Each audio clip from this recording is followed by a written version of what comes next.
Welcome everyone. Welcome everyone, and thank you for being here. I'm sorry I got lost. I'm sorry. I lost my train of thought for a little bit. I'm sorry about that. Welcome everyone, and thank you for attending our city council meeting.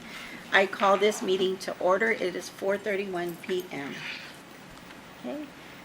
As I call your name, please answer with present or here.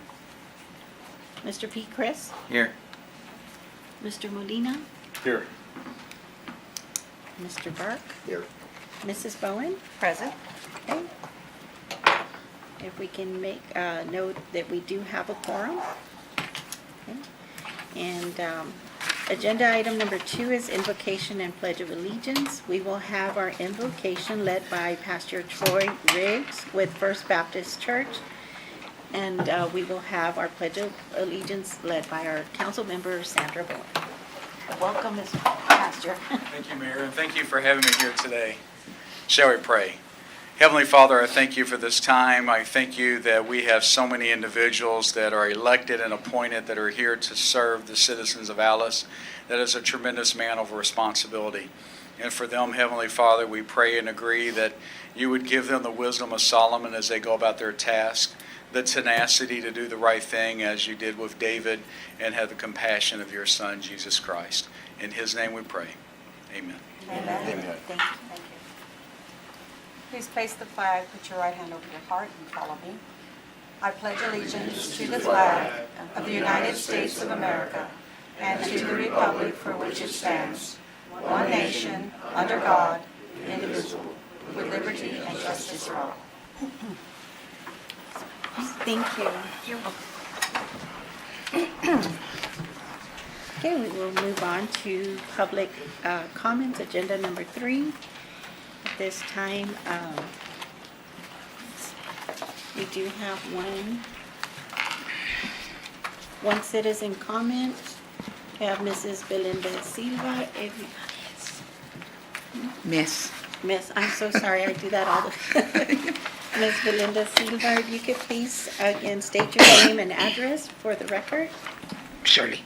My name is Belinda Silva, and I reside at 904 Lewis, and I am a proud lifetime citizen of Alice, Texas. Our city hall is supposed to be a safe haven and a place for citizens to be able to have open dialogue and communication without having the fear of intimidation, retaliation, or let alone fear for their personal safety. City Hall is not a place that a concerned citizen should feel threatened for speaking the truth, especially when one is quoting from the ruling of an attorney general. It should be a place where every individual's First Amendment rights are respected without censorship. It is a place that is supposed to listen to the voices of their leader and of the people. We as citizens have the right to bring up items we want presented to City Council, whether that is rescinding a recycle ordinance that has suppressed the mayor's voice, or business owners whose voices have gone repeatedly unheard about trying to get placed on the agenda. They should not have to raise money for people should not have to raise money for lights when, as servants of taxpayers' money, you have wasted it on having a recall that we know now was allegedly an illegal recall. You have placed items on the ballot when they themselves when one of you has also had a temper tantrum, therefore not having a quorum, but you spent over $100,000 of taxpayers' money placing both of those things on the agenda and charter, on ballot. On 3 separate occasions, Facebook stated that I had not violated any community standards yet, and yet somehow the city of Alice feels the need to censor public comments made on their site. Do you know of any other communities that control, suppress, have an abuse of power to say who can comment? Our city attorney is on record at a private meeting on April 7th stating that every time I have spoken at city council meetings, I have adhered to the rules and guidelines and have not used profanity. How are the comments made on print any different than what is said here publicly?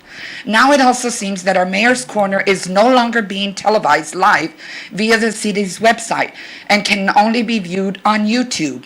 Let it be known that the issue of First Amendment rights has been addressed numerous times before with city administration, including the infamous October 20th, 2020 City Council meeting, one has to question who is allowing the censorship to occur from within a department and who is monitoring whether that is an ethics violation or not. We know it's not the city manager because council hasn't felt a need to evaluate him, and according to TPIAs, there has never been one done, either in executive session or otherwise. The negative changes that have occurred in our city are because we have allowed some city council and administration to play games for far too long at our expense. It's the unity that makes a community, and many of us have been blessed to have witnessed a time when we are slowly taking our community back, and it begins with one voice and one vote at a time. Thank you. Thank you, Yes, I beat the clock. First in 6 years. I will move on to public Thank you. comments by our city officials. Mr. Pete Chris? I just want to thank the organizations that have been having several events throughout the city here recently, and we have more coming up. Don't forget that these organizations are doing it of their own time and heart to pull these things off, and yes, the city in some cases does assist them, but it's these organizations that go out of their way in order to give our community a little bit extra, whether it's these Spring Fest or even Cinco de Mayo, or what happened just this past weekend at the lake. I wasn't able to attend, but I heard great things about many of these events. So I thank those organizations and ask the community just keep attending and supporting these organizations. Thank you. Thank you, Mr. Chris. Mr. Molina? I just want to welcome everybody. Thank you. Mr. Burke? No, thank you.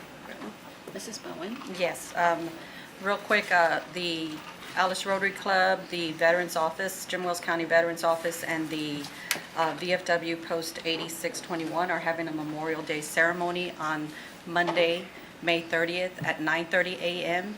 at the VFW Hall. So if you want to spread the word for that, I mean, especially if there's a veteran out there, we're going to honor our veterans that have gone.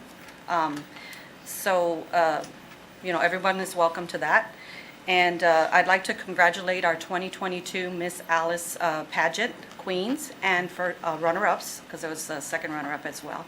They did an outstanding job. I attended that, and it was an experience of a lifetime to watch these girls go out there on that stage and have courage and eagerness to represent their city. So it makes us very, very proud. So congratulations to all of them. And of course, like Mr. Pete Chris said, these organizations are out there doing a lot of good things for our community. Let's support and let's attend these things and just enjoy them because it's part of our city. The Cinco de Mayo was wonderful and it was well attended. So thank you, Mayor. Thank you. And Mr. Lemon? Thank you, Mayor, and I'd like to, two real reasons that I asked to say something this evening. I'd like to congratulate my oldest son for graduating from law school this past weekend. And then his mother and I would also like to thank the community for all the support that they've given us for the last 30 years we've been here, because he didn't just go to school, get to college, and graduate on his own. We had a lot of people here in town helping whether they knew it or not. And so for him to be able to succeed and get where he's gotten, it's a community effort. And I think that there's no truer statement that, that here in South Texas, a lot of people don't care about us, but we care about one another. And that we live, we die, and we succeed, we fail, but we do it together. And I'd like to thank everybody because we all need to share in his success. And he is planning on, he's chosen to come home, at least that's what he says. He says he's coming back to Alice. So Good. Wow. That is awesome. That is awesome. Congratulations. Yes, congratulations. Congratulations. Yes. I also would like to thank the community for all the events. There were some wonderful events out there, and thank you to everyone for supporting those events. I also wanted to thank Coastal Bend. I will be conducting the commencement speech tomorrow for their graduates, which is a great honor. So looking forward to that, and just continued successes. Thank you to our city employees, our police department, everyone that participated and helped out with that last event. the lake looked beautiful. It looks so beautiful. But anyway, thank y'all, everyone. And we will move on to our city manager and staff reports. We have agenda item number 4.1, information from city manager, presentation of government finance officers, association certificate of achievement for excellence in financial reports, an announcement of certification obtained by code enforcement officers and state fire inspectors. 4.2, review and discuss dates and times for budget workshops for the city's revised budget for the fiscal year ending 2022 to 2023, and the city's proposed budget for fiscal year ending 2022 to 2023. Mr. Esparza. Thank you, Mayor. Thank you, Council. Wanted to present to our finance department, specifically our finance director, the Government Finance Officers Association certificate. It's an award of financial reporting achievement. I just want to read something. What they wrote on the letter is this certificate of achievement is the highest form of recognition in governmental accounting and financial reporting, and its attainment represents a significant accomplishment by government and its management. And so we got the award late last month, and it's for our finance department and all the work that they do, keeping all our finances together. So, anybody want to come up and we have other members of our finance department.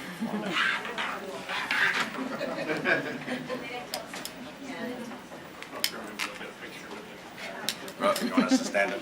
Better not, because they will be too tall. Never been accused of being too tall.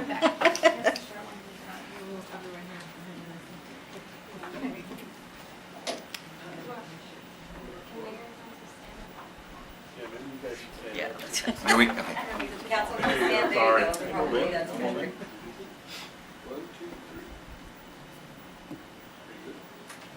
Thank you. Thank you. Thank you guys very much. Well deserved. There's a lot of work. There's a lot of work that goes on behind the scenes, and we mainly see Gabriel up here, but the finance department as a whole, there's a lot of work that goes on, and especially this time during the budgeting season, and they've been having a lot of meetings, and of course, next item we'll talk about the workshops, and they're really heavily involved in there, and appreciate all the work that they do. Yes, thank you. On the second part of here, the announcement of certifications obtained by code enforcement officers and state fire inspectors, Patrick Thomas, our fire chief, is going to recognize. I just wanted to take a quick moment. I know you guys had a busy schedule, but I wanted to recognize a couple different, two different groups from two different departments that I'm in charge of.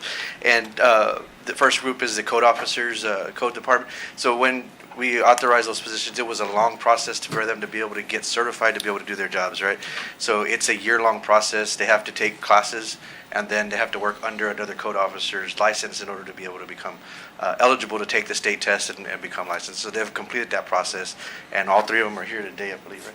So if you want to stand up back there, guys. So we got Frank, Anthony, and Michelle, and those are the ones that are out there setting the.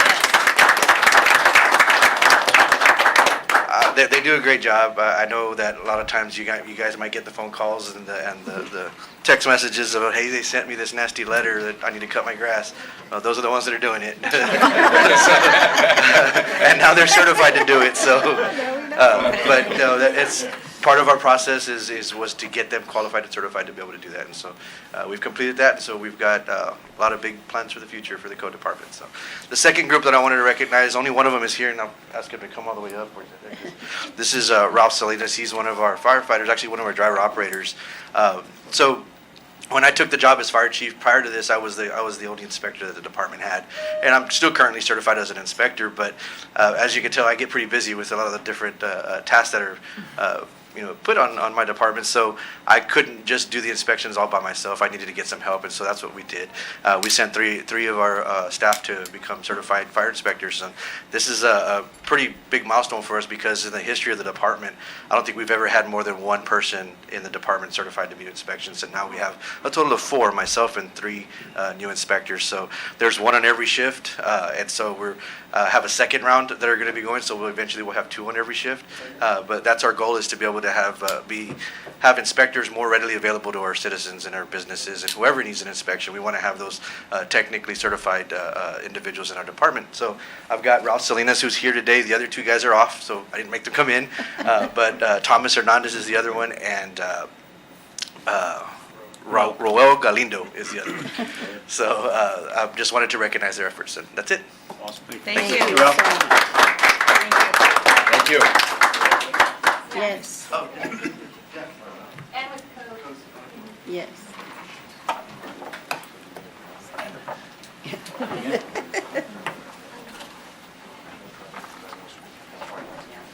They've got one.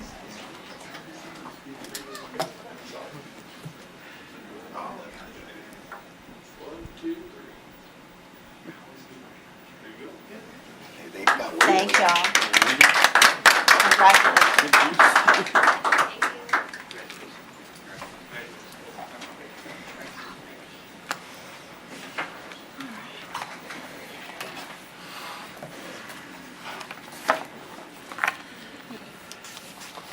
So I opened it at 4.2 already.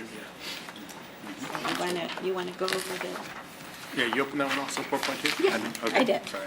Yeah, so, Mayor, on 4.2, the budget workshops, what we have in front of you is a proposed budget calendar, something I wanted really you guys to look at, and by the next meeting, see if there's anything that needs to be changed. There's a few things that have compliance issues where, if we have to post by a certain date. But as far as the budget workshops, we have those scheduled for August 2nd and August 16th. We can also include some of those, another one on August 6th or on another meeting that we'll have between now and there. But for the most part, this is something that I just wanted you to take home and make sure there was no conflicts during any of those dates. But local government code guidelines kind of dictate when we have some of the postings and when we adopt the tax rate, and between a public hearing and the adoption. So really, there's not any action on this right now, just a delivery of this for you guys. Thank you. council, any questions? I Or can say comments? right off the bat, August 2nd, I am gone. Okay. So just put that out there. And anybody else see anything that, right away, that they know that we would need to work on?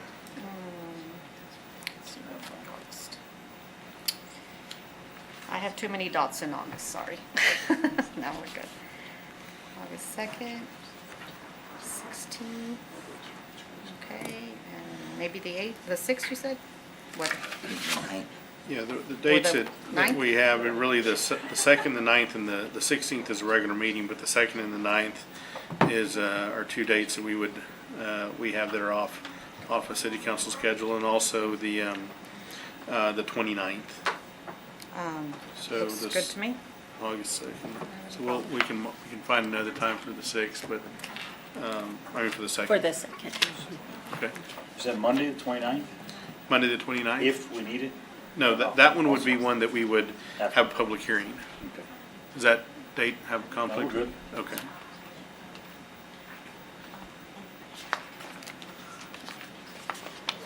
Anything else, Mr. Chris? No, that was it for me. Mr. Molina? No, I'm good, thank you. Mr. I'm good. Burke? Mrs. Bowen? I'm good, thank you. Okay. All right. Thank you.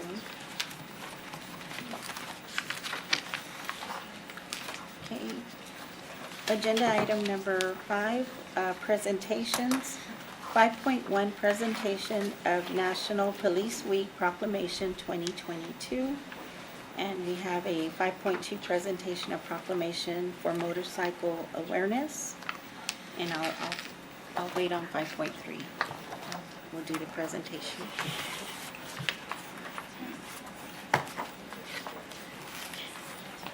Mr.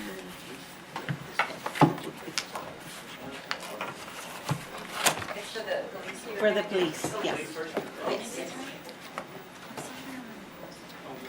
Council, will you join me? Yes, ma'am.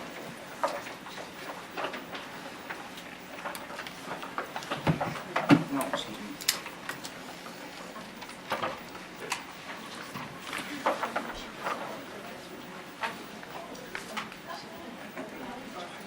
Shoot at it.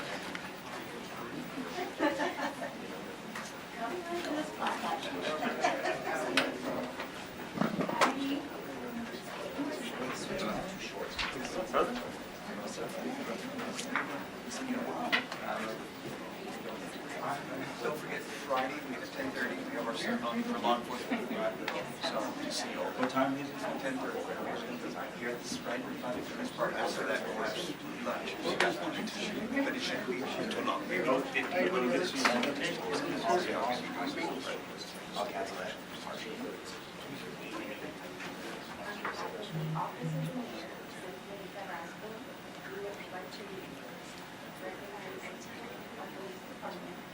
And our police officers and National Police Week 2022. To recognize National Police Week 2022 and to honor the service and sacrifice of those law enforcement officers killed in the line of duty while protecting our communities and safeguarding our democracy. United our president.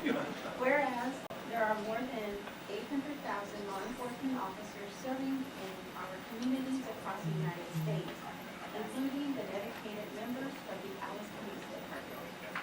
Whereas, since the first recorded death in 1786, more than 23,000 law enforcement officers in the United States have made the ultimate sacrifice and have been killed in the line of duty, including one member of the Alice Police Department, Officer Matt Murphy. Whereas, the names of these dedicated public servants are engraved on the walls of the National Law Enforcement Officers Memorial in Washington, D.C., whereas 619 new names of fallen heroes are being added to the National Law Enforcement Officers Memorial this spring, including 472 officers killed in 2021 and 147 officers killed in previous years. Whereas, I always do this. Whereas the service and sacrifice of all officers killed in the line of duty will be honored during the National Law Enforcement Officers Memorial Fund, Funds 34 Candlelight Vigil on the evening of May 13, 2022. Whereas the Candlelight Vigil is part of the National Police Week, which will be observed this year, May 11th through 17th. Whereas May 15th is designated as Peace Officers Memorial Day. In honor of the fallen officers and their families, and U.S. flags should be flown at half-staff. Therefore, be it resolved that the City of Alice will observe May 11th through 17th, 2022 as National Police Week in Alice, Texas, and publicly salute the service of the law enforcement officers in our community and communities across the nation. National Police Week 2022, and I call the observance to the attention of all citizens on behalf of the Office of Mayor City. Thank you so much.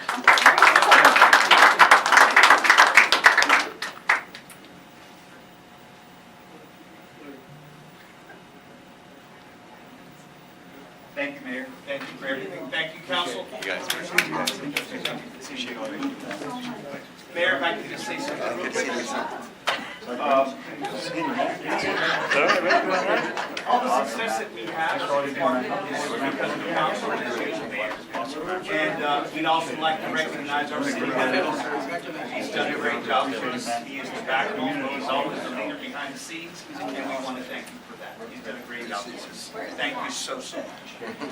He's behind the scenes. He's always behind the scenes, but he's doing a great Thank y'all job. so Thank you.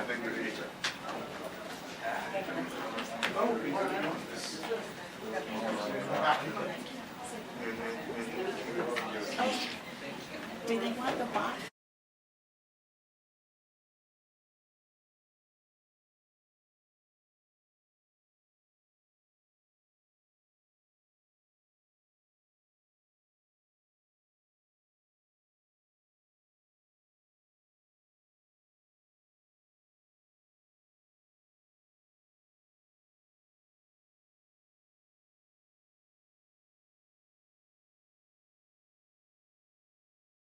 We weren't that far. We weren't that far. Did you open it, Greg? Yes. Okay, then let's go back up.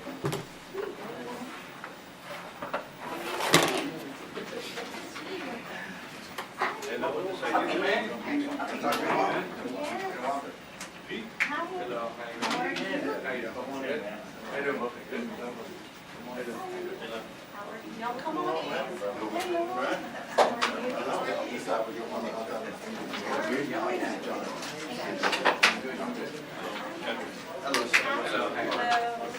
Hi there. How are you? How are you? How you doing, Greg? How you doing? I know, that's all right, I can squeeze my eyeball in between two shoulders.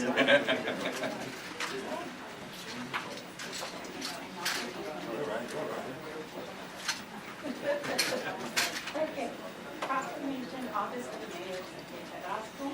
Whereas today, society is finding more citizens involved in motorcycling, and whereas the Lone Star State is home to one of the nation's largest motorcycle riding populations, and it is vital that all motorists become more aware of everyone they share the road with, especially motorcycles. And whereas in 2020, there were 7,481 motorcycle crashes in Texas roads, leading to 1,856 serious injuries and 482 deaths. With the lives of our fellow Texans on the line, we must do more to properly share the road and ensure the safety of motorcyclists who represent some of our most vulnerable drivers. And whereas each year the month of May is dedicated to an awareness campaign that combat motorcycle-related crashes and fatalities. More than 61% of motorcyclist deaths happen between May and October.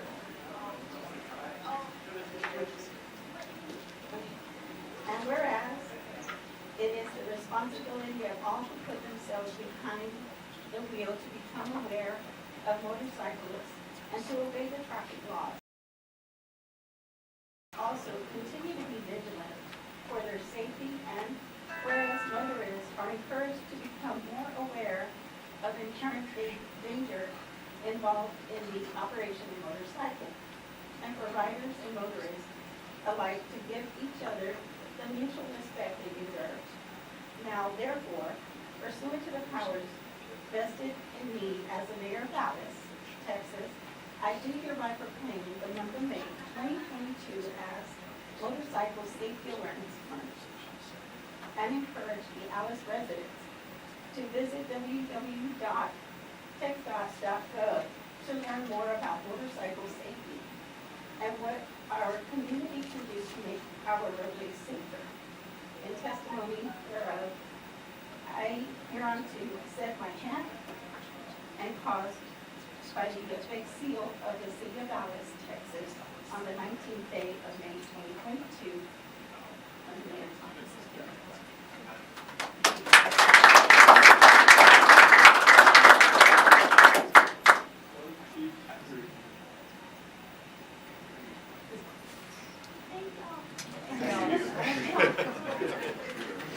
I don't know about you.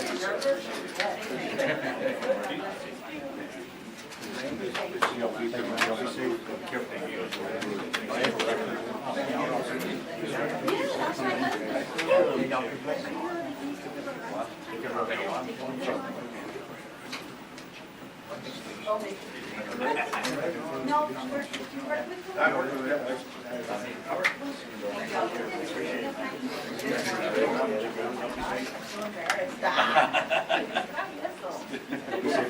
You got no It's a lot.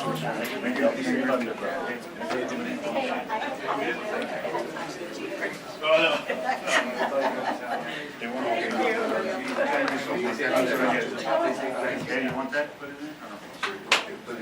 Can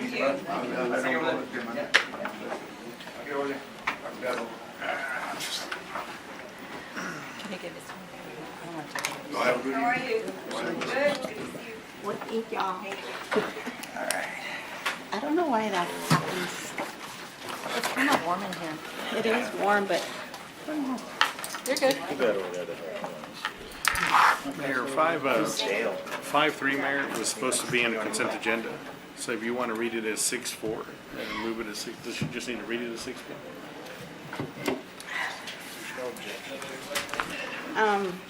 It's just a final plat. Oh, okay.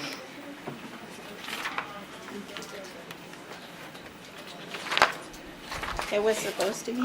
Yeah, it's supposed to be in consent agenda. Okay. Council, do y'all have an issue with moving 5.3 to our 6.4.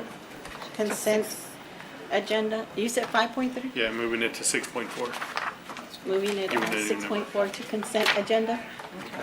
Anybody? Mr. Molina? No objection. Which one is it? It's a Just plat. blank. A That's plat. fine. Mr. Burke? No, I'm fine with it. Yeah, go ahead. Mrs. Bowen? No, we're good, Mayor. Okay. Okay, so let the record reflect that we will be moving 5.3, agenda item 5.3 to consent agenda, and it will be reflected as 6.4. Okay. Moving on to agenda item 6, consent agenda. All consent agenda items are considered to be routine by the City Council and will be enacted by one motion. There will be no separate discussion of these items unless a council member so requests, in which the event the item will be removed from the consent agenda and voted on separately. 6.1, discuss, consider, and act upon approval of City Council minutes for the April 19, 2022 City Council meeting.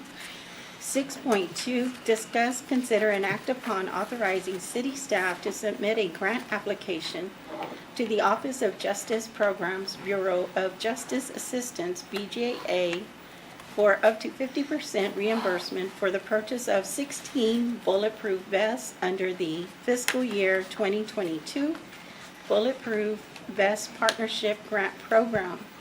6.3, discuss, consider, and act upon authorizing city staff to submit a grant application to the Coastal Bend Community Foundation, CVCF, for funds to purchase materials needed for crafts, as well as books and accessories to provide participants in Families Reading Families Reading Together program.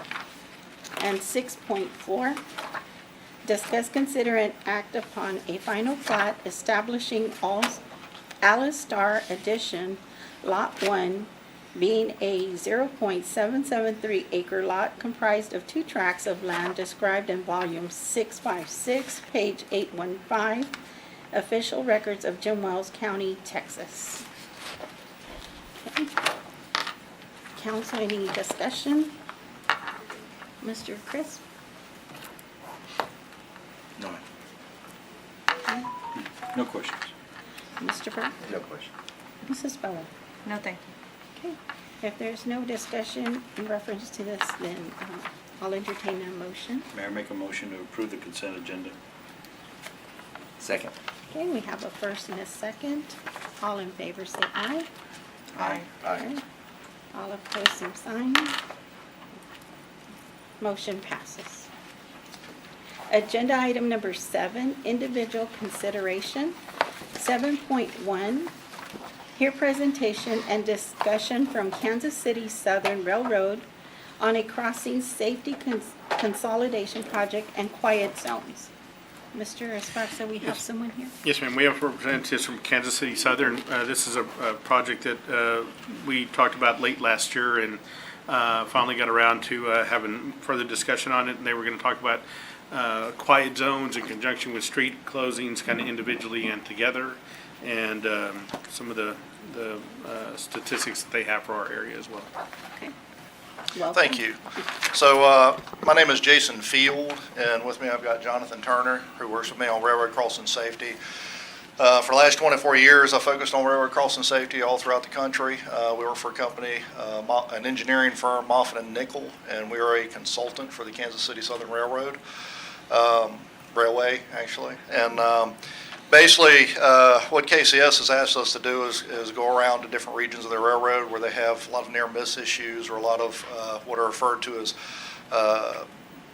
redundant crossings based on the Federal Railway Administration's and Federal Highway Administration's identification of a redundant crossing, which basically is any crossing that has another access and another parallel road to get to it within a half a mile of a crossing. So of course, going through the city of Alice, y'all have a fair number of crossings that definitely fall within that category. As far as operations and why it's important to the KCS Railway, if you can imagine, whenever a crash occurs, there's not only the impact to the local community where a crash occurs, the train sitting there for 2 hours while they do an investigation. A lot of times fatalities and things occur from that. A lot of times people don't consider the crew that's on the train. And that's kind of the undiscussed portion that KCS still has to deal with, because obviously if you have a particularly bad crash, that has a particularly major effect on somebody that's operating the locomotive. In addition to the fact that, as anybody's business model, killing people is definitely not something you want in there. So KCS does a lot of work on crossing safety to try to reduce the potential for collisions to occur. But even as we find with signals and gates being installed, which y'all have signals and gates at every crossing coming through your community on the KCS Railroad, or at least on the mainline track, just to give you some idea on some general statistics that are specific to Alice. Since 1970, when FRA, which is the Federal Railway Administration, started tracking inventory data and collision data, there have been 37 crashes at railroad crossings within the city limits of Alice. And what's particularly interesting to me is there have been 13 of these that have occurred at crossings that had railroad crossings, flashers and gates. A lot of folks think that once you put flashers and gates in, crashes go away. We find that the reality is a lot of times folks are impatient. It seems like after the last 2 years, as I travel around, people have gotten more impatient. And, of particular concern to me, and looking at the area between the Sane Street crossing, which is the main S-curve that goes across the tracks, and King Street, you've got very short storage area, where Sane Street, is very close to the railroad tracks. So there's two issues that come up with that. One is in order to pull up where you don't have a traffic signal, which you do have traffic signals at two of those intersections. The other locations, you have a stop sign. So if a car is going southbound to pull onto that parallel road, they have to queue on the track. There's no way around it. Even if you're driving a regular vehicle, not necessarily a truck, which trucks can't really cross those anyway because of the higher profile of those locations. But the issue to consider, there's a legal issue, but we'll talk about the safety issue first. You're sitting there at a stop sign waiting for a gap in traffic. Whether there's flashers and gates there or not, if a train's coming through and there's no gap in traffic, you have no place to go. What we found is generally once the gates start coming down, folks have a tendency not to back up through the gate. We really wish they would. It would scratch their car, which is a lot less damaging than a locomotive hitting their car. But a lot of folks won't. They don't want the gate to scratch their paint. They think it'll do more damage to it. So a lot of folks will edge up against the gate and hope they're clear. A lot of times they're not. And that's the work that I involve in and work for the last 24 years with that kind of work. So we're always trying to figure out ways to help errant drivers, but in addition, try to get drivers to make better decisions. The other aspect that we look at on that is if somebody's looking to make a left turn from that parallel road, as you're pulling up to it with the way the gates are oriented, they give you basically a perfect path that you see where you can run right between the gates. And we see a lot of collisions occur nationally in projects we're involved with where people make a poor decision. And as you see a train coming towards you, it's kind of like if somebody throws a ball right at you, you can't really tell how fast it's going until it's on top of you. So a lot of people make a bad judgment. They see the train coming towards them, you see the headlight, they don't think it's going as fast as it's going. And, a lot of times people pay for that with severe damage to their vehicle, fatalities. I mean, those things happen every day in this country, and that's what we try to avoid. So in looking at that, with the work we're doing for KCS, and we also do this kind of work for cities, state DOTs, and counties, in addition to the railroads, is we look for ways to try to improve crossing safety. And one of the ways that we do that is based on a directive from the Federal Highway Administration and the Federal Railway Administration. And when I got into this 24 years ago, they had put out where we're trying to reduce the number of crossings nationwide. The idea is to try to, places where you have good access, because we're not trying to knock off anybody's access or make it harder to do business or harder to get around. But the idea is you reduce the number of crossings and you focus people to use the better crossings, where there's a traffic signal. Because where you have a traffic signal, you have a track clear green phase that will clear you off. It's a safer alternative than a stop sign. System-wide, why this is important to KCS as well, 60% of the collisions that KCS has to deal with on their system is at gated crossings, which is amazing to me because, generally you've got around 30 seconds where the flashers are flashing to tell you there's a train coming. And the fact that 60% of their collisions with motor vehicles or vehicles stuck on the tracks are at gated crossings is challenging to understand. So with that in mind, KCS looks at trying to identify projects that make sense. The reason they hire us is we deal more with the traffic operational aspect of things, and we understand a little bit more as far as getting around town, where the post office is, for emergency response issues and things like that. And we also understand that, spacing your crossings out is generally good for business because it allows for good mobility, especially as you're trying to revitalize areas and things of that nature. But to that end, KCS does offer incentives for crossing closure in the form of money because nobody wants to close a crossing. I've yet to go to I've been to one council meeting in my career where they were actually wanting to close it and didn't know who to call. And that was an anomaly. Usually it's a challenge. People don't want to close a crossing. It's not convenient. But then when you consider what do you need for convenience, how inconvenient is it when it's compared to running the risk of a collision every time a train comes through? Those are the things that you try to balance with that. To that end, and talking with the city manager about ideas and discussions, because KCS has talked with you all in the past about the idea of trying to reduce the number of crossings. The discussion of a quiet zone possibly came up. And one of the things that we took a look at based on that is, well, if the city was going to pursue doing a quiet zone, what would it take? Could they qualify with the crossings that are here?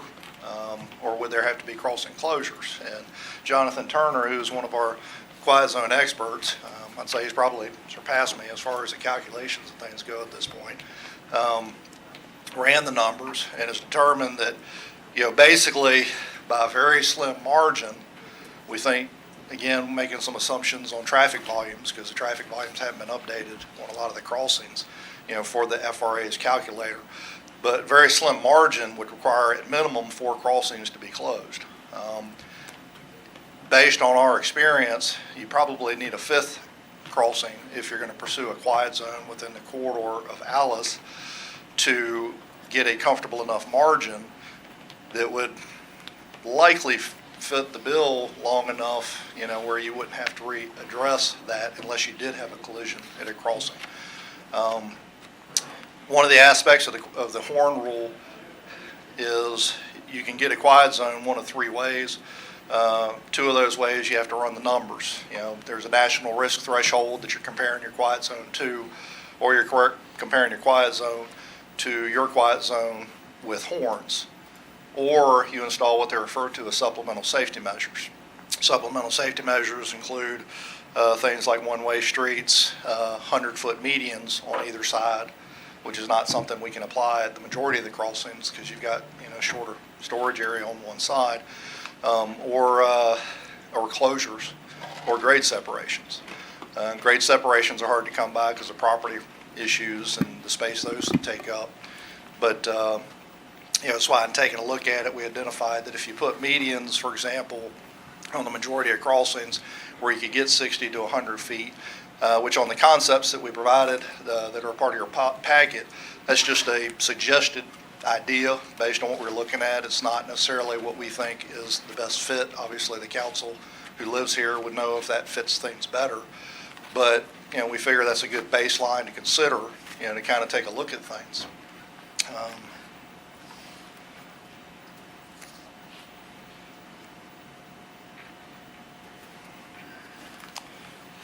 So basically, that's primarily what we wanted to talk about, as we've provided what we think would be a good alternative. Now, in addition, it's not an all or nothing type of proposal. If, from a crossing safety standpoint, the city is interested in taking a look at crossing safety, and, there are crossings that could be considered to be closed to improve access to adjacent crossings, they can be looked at separately from that. But if any of the closures are done with the idea of a target of a quiet zone in the future, you want to make sure any of those are included in your notice of intent in order for the FRA to give you credit for that.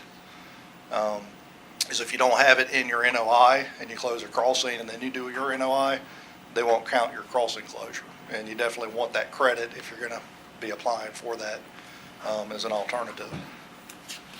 But with that, I'll just inquire if there's any questions in general on the idea or any thoughts, or get a plaque. They seem to be going around today. Yeah, I'll never get a plaque for that. But. Council, Mrs. Bowen, No questions at this time. Mr. Burke, Mr. Williams.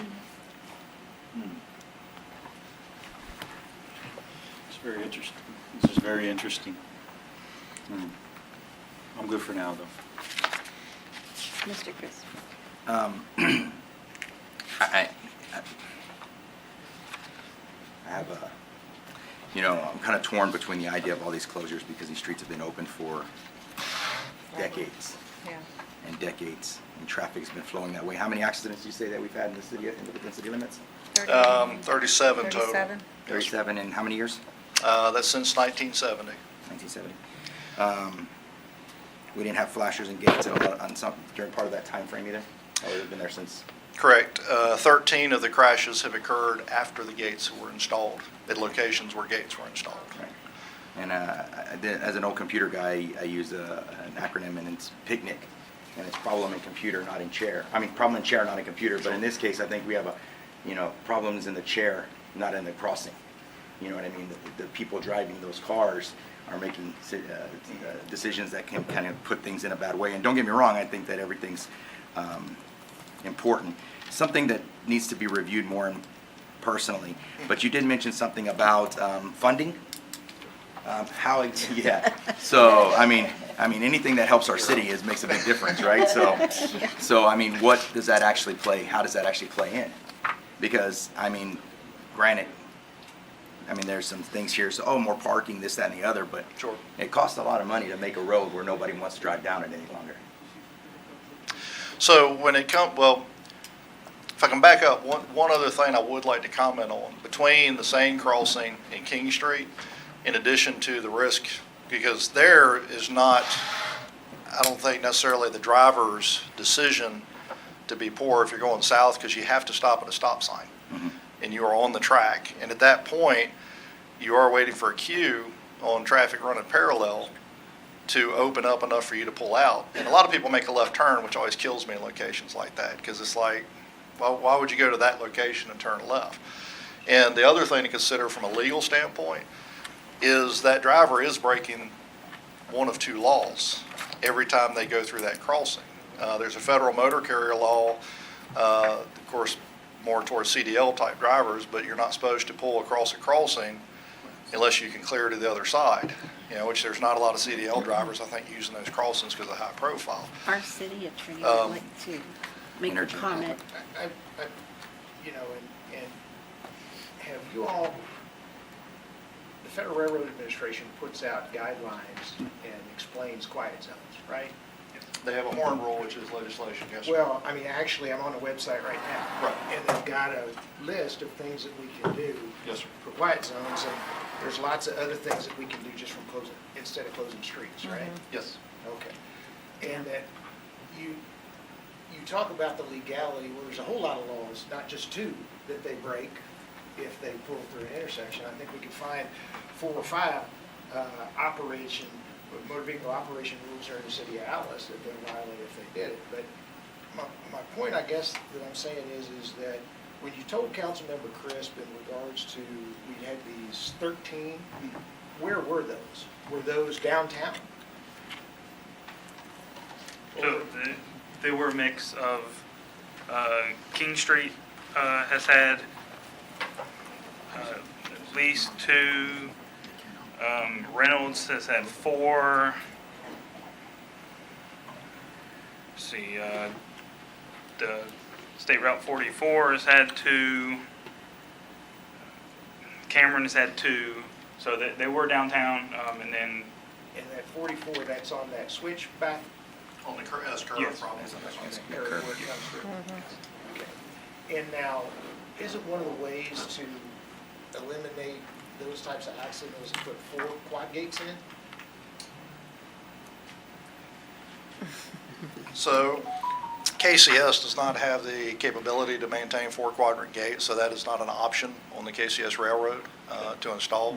And to further answer that question, if they did have the capability to maintain that type of equipment, which they don't, where you have the wider throats, you're limited by a gate length parameter of 32 feet. And a lot of times you can't get the gate lengths in order to close that off anyway. But KCS does not have any 4 quadrant gate systems on their system, and that's. That's interesting, because when I was the mayor and I was sitting and talking to KCS about this, that actually that's not what they said. That was one of the things that they talked about, is putting 4 quadrant gates downtown in particular to keep, to watch the traffic flow. Well, as you know, things do change. I got you.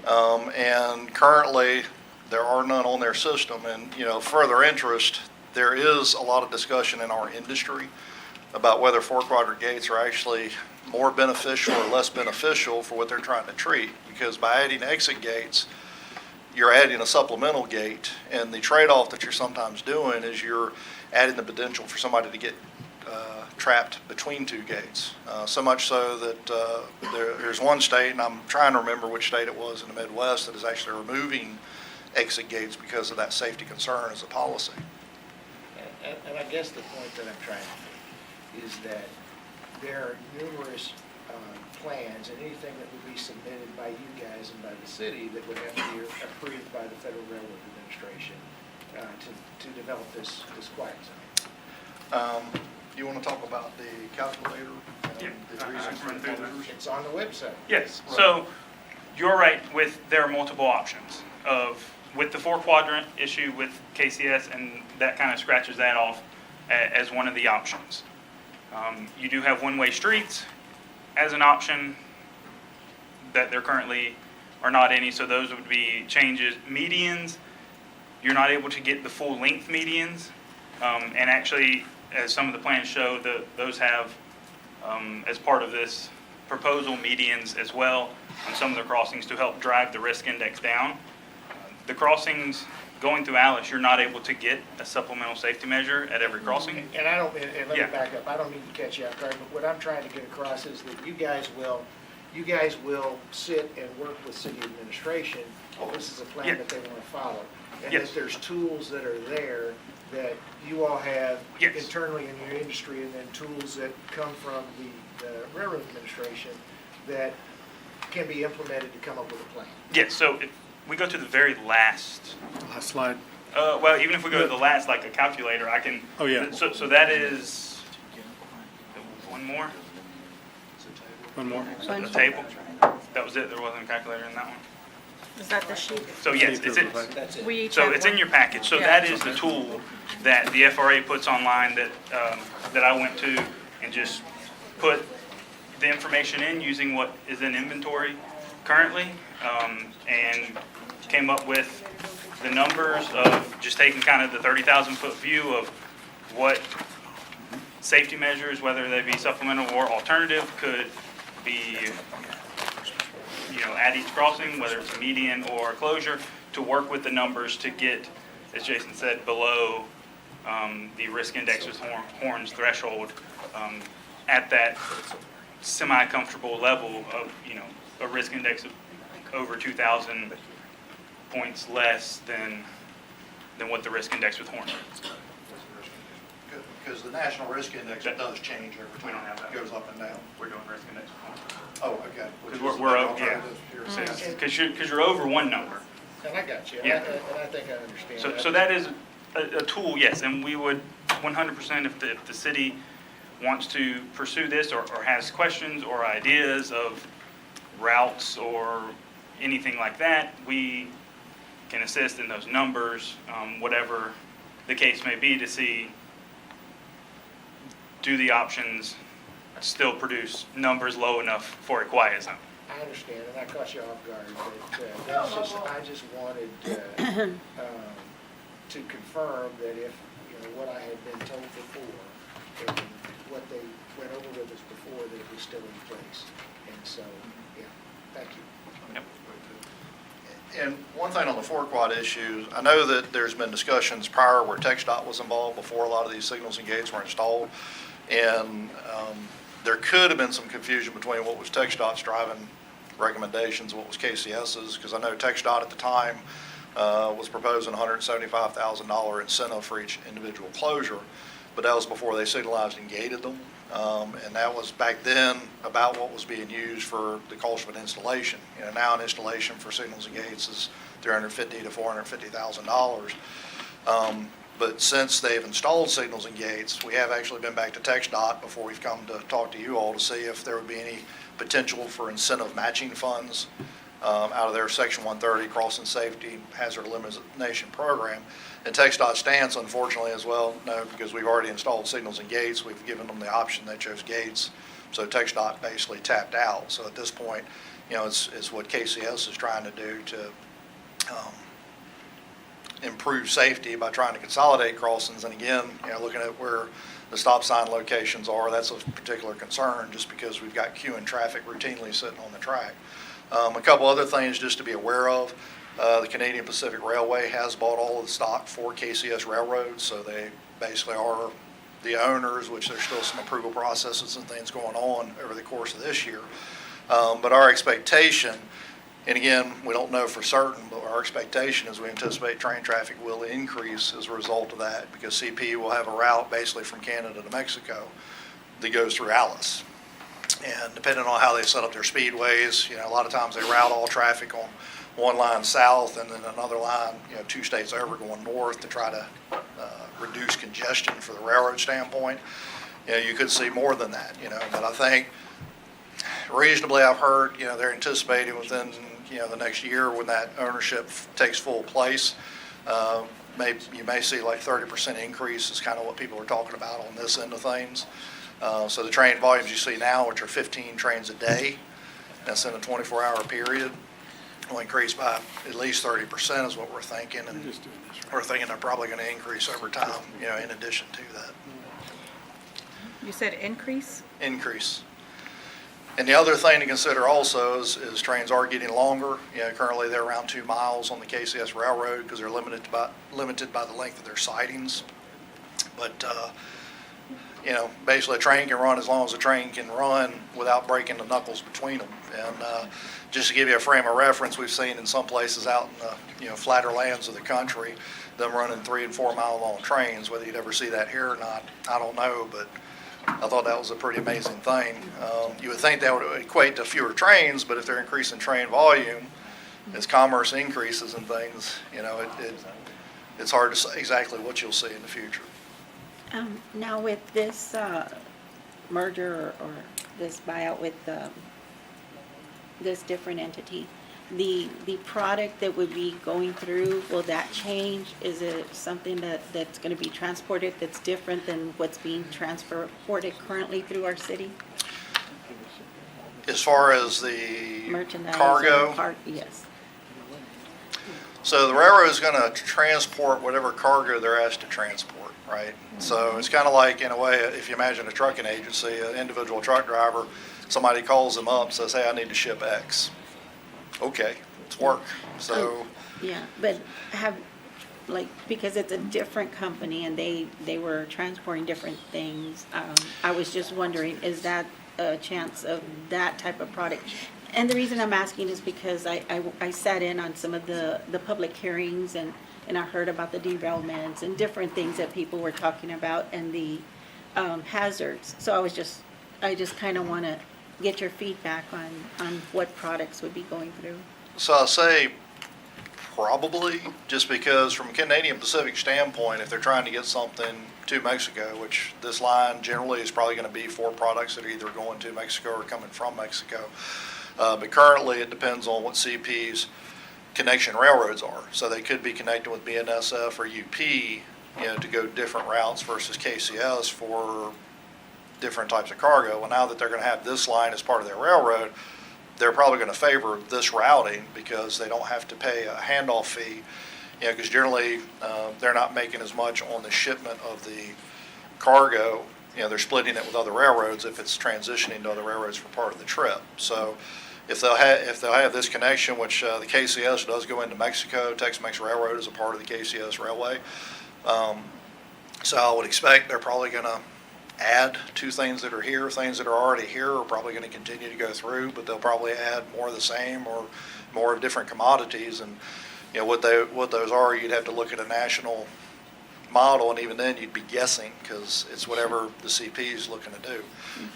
One thing to follow up on as well, as far as any arrangement, if we can get to, if the city, and again, this is totally the city's call on this, and what we've put together is just what we think is a reasonable baseline to start with, to look at.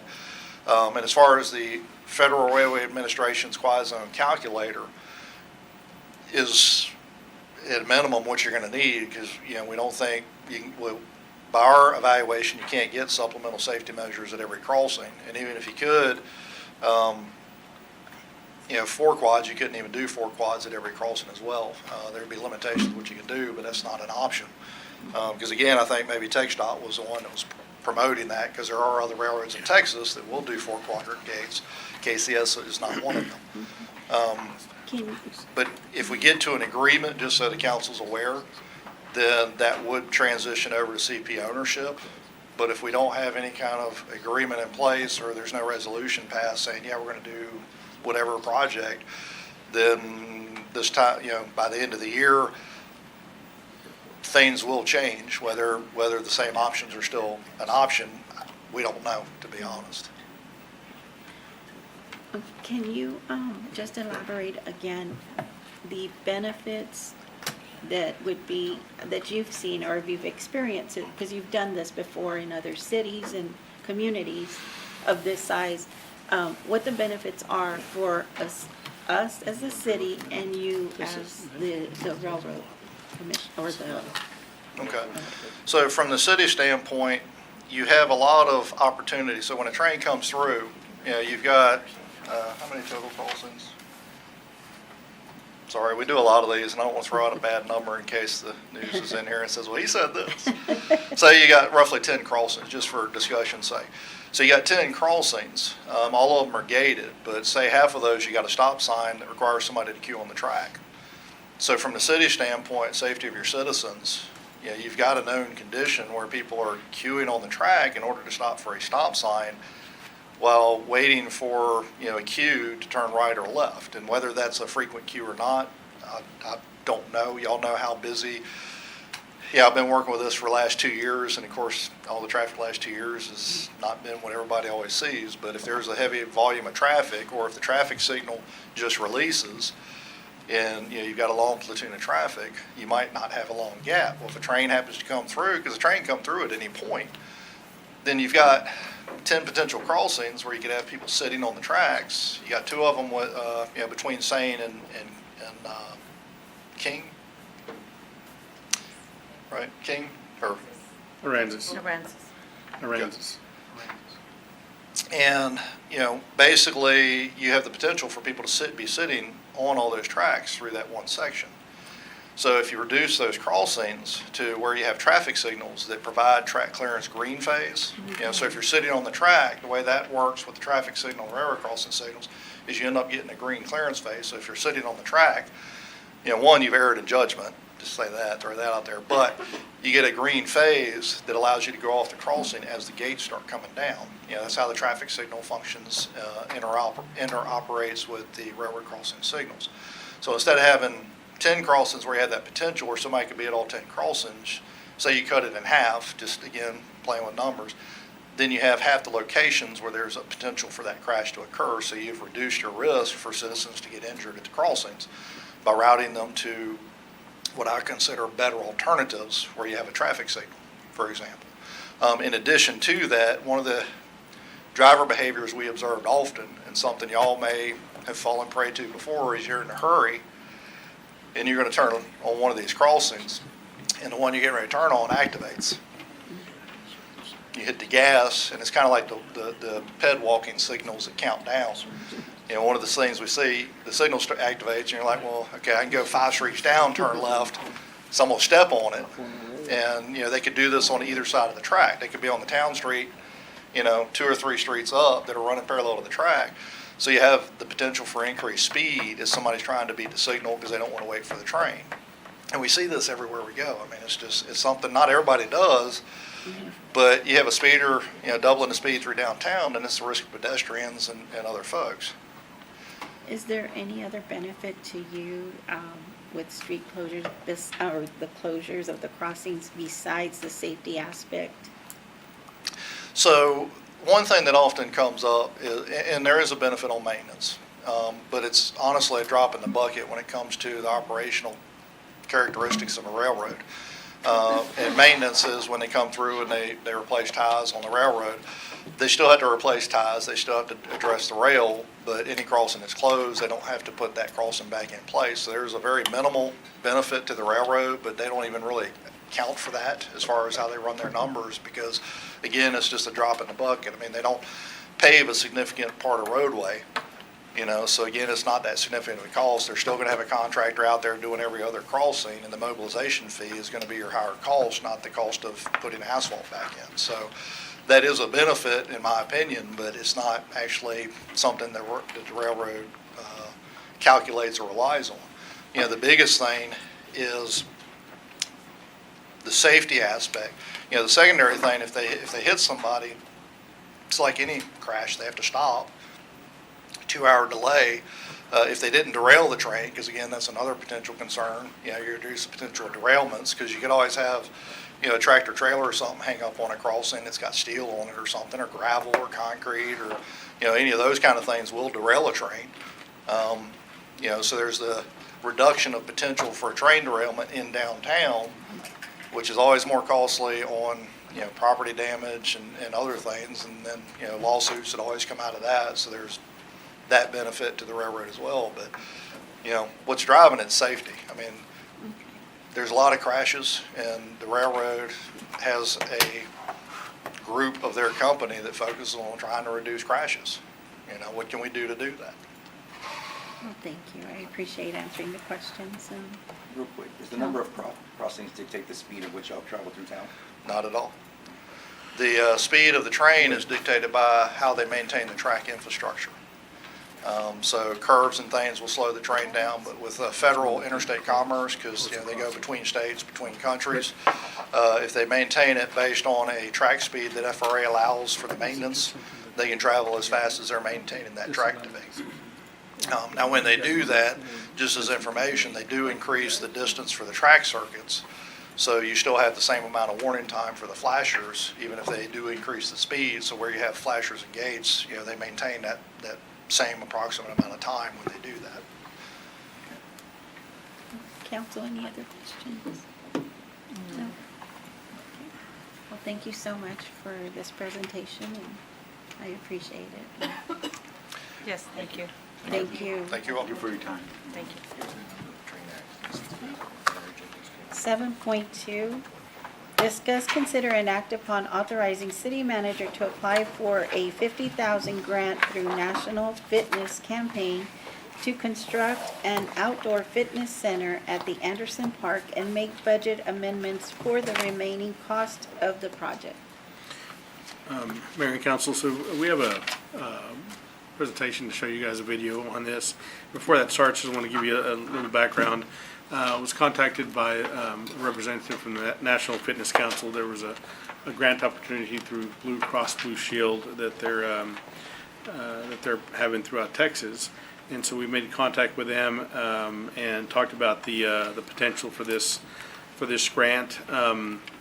Really not asking for a budget amendment at this time. We want to go over the numbers, what it's going to cost and those things, but we're also looking for some private donors maybe, and that may be able to help with matching funds. But wanted to show this to you guys, see if you all had an interest also in moving forward.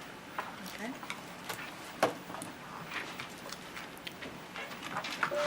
We're changing the way America thinks about fitness. With 200 fitness courts open, our campaign is growing. From college campuses to city parks and trails, we're bringing free fitness everywhere, and we're just getting started. Hi, I'm Mitch Managri, founder of the National Fitness Campaign. The National Fitness Campaign was founded in 1979 when we opened the first fitness court. Redesigned for the 21st century, the fitness court is the world's best outdoor gym. Our 7-movement, 7-minute system allows you to use your own body weight to get the perfect workout. Easy or hard, it will work for you. Our goal is to build healthy communities by making outdoor fitness an essential part of people's lives, so that each day is better than the last. Now more than ever before, it is vital that we move fitness outdoors to remain safe, healthy, and strong. Michiganders, as soon as we can, we go outside, which is one of the reasons why the fitness court was such an attraction to us. What impressed us most was their basic philosophy that they want to provide world-class fitness for free. Truly, anyone can use it, no matter what your age is, no matter what your physical fitness level is, no matter what your skills are. It is very adaptable. Thousands of certified ambassadors will be trained to deliver classes, challenges, and clinics as part of our National Fitness Campaign. New programs are bringing students outdoors across America. The Fitness Court mobile app is your gateway to enroll in these programs. Simply scan the new digital wall with your phone to access a library of free workouts designed to optimize your experience on the fitness court. Learn the moves and take challenges as we dig deep to create impact for our partners across America. This year, we are thrilled to introduce Fitness Court Public Art. Cities have the opportunity to select a local artist to design their fitness court using the power of the arts and fitness outdoors in iconic public spaces. We're proud to have helped cities of all sizes raise millions of dollars from respected sponsors to support free fitness. Wherever fitness is a priority, you can find a fitness court. Building beyond 200 cities and colleges, we're partnering with large cities using urban movement data to map the best locations for healthy infrastructure. We're bringing fitness courts to within 10 minutes of population centers everywhere. They provide these wraparound services that, from a city's perspective, that's what you want in a partner like this. You want it to come presented to you on a silver platter with a bow tied around it. They're one of the best partners, I think, that I personally have ever worked with.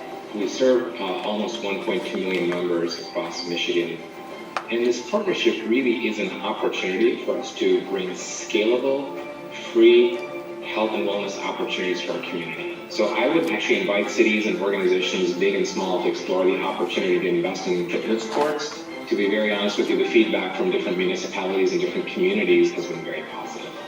We're committed to raise $150 million to bring the campaign to 1,000 cities and schools, building the largest fitness movement in the world. Join us. Let's make world-class fitness free.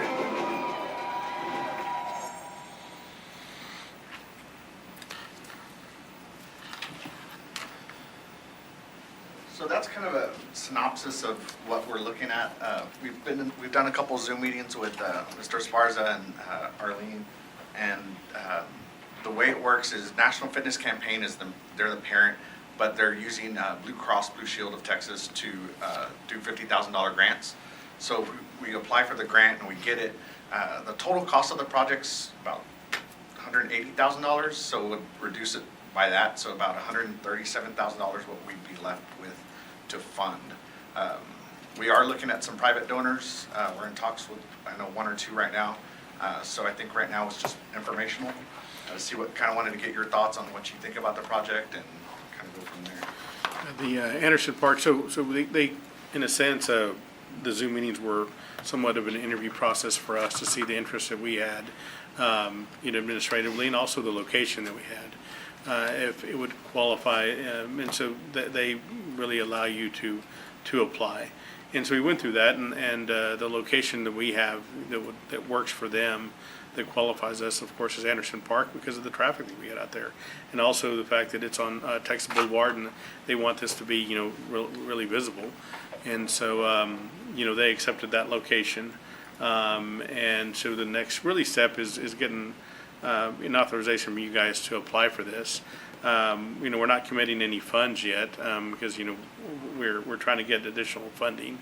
$137,000 is quite a bit. We were trying to look for, to see if we qualify for HUD funds on this, and we tried several times, and I know Arlene and Jose both contacted, the Hotel Association to run it by them, and they just, well, no, it's not gonna work, so, we're still looking for funding for that, and, trying to approach some different organizations, so, I think it'd be an asset to the Anderson Park.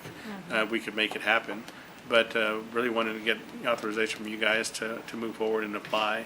We're not committing any budgetary money at this time, but we do want to move forward with trying to find some funding.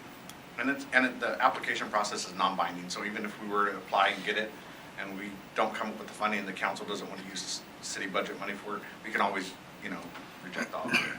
Okay. Council, Mrs. Bowen, any questions?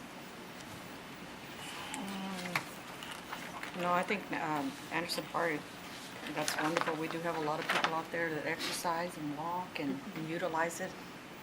That sounds like a good idea. Mr. Burke? Okay, just some questions, thoughts, because the first time I've seen this or heard about it. See, I would have thought that maybe, for example, where you have CBC, the high school, you have a walking track in between there with already a fitness trail. And that is I don't know if that's misleading, but it seems huge, the space that it's gonna take. I thought that might be a more natural thing with a partnership with the school district. I don't know, I'm just thinking. Yeah, and just for your information, it's 38 feet by 38 feet in its entirety. Number one on that. And then number two, he mentions hiring people, training people, who's going to supervise it, who's going to be involved in maintaining it, the cost to maintain it, are they going to be involved in that? Or is it all going to be on us? So if we do the turnkey, there is a warranty period. I can't remember exactly how long the warranty, I want to say it was 2 years. And then after that, the city assumes responsibility for it. On the training, there's an app, I think they showed in the video, there's a QR code, you scan it, you do it's us all self-taught. We can train ambassadors, but they'd be volunteers, not necessarily city staff, but it's all do-it-yourself type deal. And then, of course, worry about vandalism and theft and all that, but that's another story. And then the other thing, and just love Anderson Park, it's wonderful, but we also have other parks. And I think about, what we, $50,000 is a large chunk of change that could be used for other things, but besides that, I hope that we don't lose sight of the need of other parks here. Basketball, volleyball, things that, and I guess I'm asking in a sense, where did this stem from? I mean, was there The location or were people saying, "Oh, we need this"? No, this is straight from National Fitness Council sent an email out to me twice, and for me, there was the $50,000 grant from Blue Cross Blue Shield. And so I made contact with them once and then turned it over to have the first initial meetings. They were, reaching out to cities like us in Texas, is where they're reaching out, because that's where Blue Cross allocated this money is for Texas. And I forgot the millions that they're putting in. I think it's put in. I think they want to do 10 in Texas this Yeah, year. they want to do 10. Okay. Yeah. And location-wise, the reason they suggested somewhere like Anderson Park is because they rely on traffic count and foot traffic for the artwork that's on the, going to be on the back of it. Because especially if we get like a private donor, say ABC Keys, I'm just making up a name, but if they were to be the sponsor, they want, recognition, along traffic. So they like high traffic areas, is why we chose Anderson Park and with their approval. And this is just purely humanitarian for them, or is there something in here in the fine print that benefits them somehow? I'm just. Who would be the them? The Fitness Council or Blue Cross Yeah, Blue or Shield? whoever's. Well, for the National Fitness Council, they're trying to spread their awareness. They've been around for a long time. And they're kind of the person that's gonna, they're working this on behalf of Blue Cross for the grant application. And I would say Blue Cross, all these healthcare companies do donate, money and funds for health and exercise and things of that sort. And sometimes they're kind of required to do some of that goodwill in granting and things of that sort. Just informational. Yeah. Sure. I have another question. Sorry. He brought something into my, Yeah. but he talked about like the maintenance and stuff. You said there was like a 2-year contract? Don't quote me on it, but I want to say it was two years. For the maintenance on it? Warranty A warranty maintenance, on it? yeah. Okay. And then after that, they have a program where even though we take it over, we can buy the equipment or replacement parts through them at a certain cost, but yeah. Got it. There is a warranty period now. Okay, and the other question is probably for John, about the safety out there. Do we have any study on it? How they're, We'd have any responsibility. Yes. As the park, as far as statute goes, with it, just like we have just with toys, anything Playground that's out there equipment. right now. equipment out there? Yes, ma'am. Okay, same thing. Okay, thank you, Mayor. Mr. Moving. How long have these been around? I want to say in the 70s. Yeah. Of course, they've evolved and gotten a So lot more the same company's been in business doing this for, since the 70s. On the video, they show some of the old wooden style that they used to have doing pull-ups and push-ups and stuff like that. I think you used to see them a lot on walking and running trails. They'd have those stations where you do different calisthenics. We used to have some stuff, older wooden stuff out there. No, here, out at Anderson, we had some pull-up stations and stuff like that. I Oh, find- yeah, I remember that, yeah. I find it odd that they make a comment like that to say that they want you here, you don't want to put it by a high traffic area in case you get a big sponsor, they could advertise or something like that. I just think that's kind of weird, kind of odd. versus- Well, it's two-pronged. For advertisement for one, but to make sure it gets utilized. Right, Yeah. right. Yeah, so when we were talking to them the first time, there's other places this could go, but they want it, in a sense, they're qualifying you by where you're gonna put it, and so when we talked about the different parks that we have, definitely, and. Who's to qualifying Councilman- you? They are, National Fitness Council. Okay. Yeah, so in a sense, they're determining if they don't think it's gonna be in places it's not gonna get used, they don't want you to do it. They want it to be in a place like Anderson Park that gets heavily But if you used. gave them the 180,000, they do it, or no? Oh, yeah, this is for the grant. I mean, if you wanted to go out and That's what buy I'm one of talking about, these. like- Yeah, if you wanted to buy it outright, I'm sure they wouldn't care. Yeah. Yeah. So they don't really, okay, Yeah. that's what I was asking about, the grant part. Mm-hmm. Okay, because I noticed it said something about they're reaching out to all these big cities, and we're not a big city, so, and I thought that was kind of odd, but.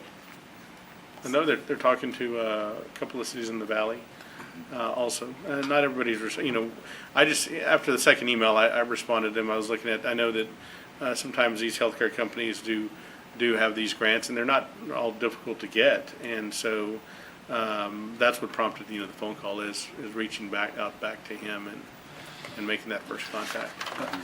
And if we would do this, would we plan on covering it or anything? No, it would just be out there in the elements, Because I want a longer warranty if it's gonna sit out there year after year getting baked out there. What are the materials on there? I want to say it was, I'd have to double check. I don't want to give you the wrong information. Because all those look nice because they're brand new, right? Right, And right. there are all these fit people jumping Yeah. up and down doing pull-ups. I know. It's awesome, yeah. They didn't If show, you they didn't wanna show run some out Wasn't big very stockholders, right? realistic. No, but I know that I'm sure it had some kind of flooring that, or it had some kind of cushion or relief or something, and I'm sure that would dry out in a couple of years easily. But so I was talking about maybe covering it from the elements or something like that. But I don't know. I mean, I know that kind of what Ron said, that, you know, there are some other parks we've been kind of wanting to do some stuff with, Yeah. maybe some basketball courts or some other things for the youth.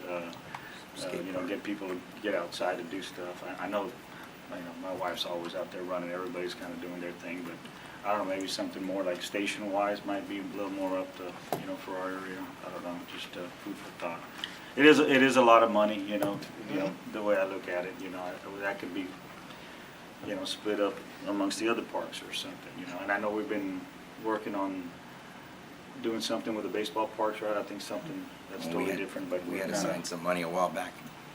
but I know, so there's some things going on there. I mean, I think it's a great idea, it's just, I think it's a little on the high side, you know, but, you know, maybe we can get some sponsors. Yeah, that's what we're looking at. We're looking at getting sponsors, you know, and if that happens, it wouldn't be, I mean, this is the 50,000 from Blue Cross Blue Shield, and then trying to get sponsors for the remaining of it. Not, you know, we kind of generalize this item as far as making a budget amendment, but, you know, we're not asking for a budget amendment today. We're just asking for moving forward with looking at it. And if we get, you know, the sponsorships, then, you know, it's not going to be at any cost to the city. Well, you said it's not binding Yeah. anyway. Yeah, Just if to we go out apply, and yeah, try. if we don't want it, or we decide, you know, we're not gonna go forward with it, yeah, they told me already it's non-binding, it's, you know, they'd hope we take it, but they'd understand if we didn't. I appreciate it, thank you. Sure. All right. So let me ask this question, because this is the edge of it here.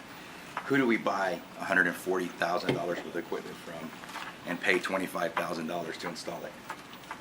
National Fitness Campaign. So there's that too, right? So of course they're reaching out to hundreds of cities. Yeah. You know what I mean? Because Blue Cross Blue Shield is willing to do several, cover 50 grand. Oh, cities, you get a discount, but it's still $137,000 right now. If we can find sponsors, go for it. I don't have a problem with staff moving forward and looking for other people to pay for this, but right now we've got a lot of things on our plate that need to be paid for and fixed and repaired, just at a general quality of life beyond Parks and Rec, that need to be looked at. Because yes, we're getting $50,000 for this. That means it's a $200,000 project.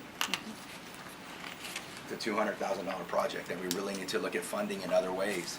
You know, I brought before council before where we found funding that was city money.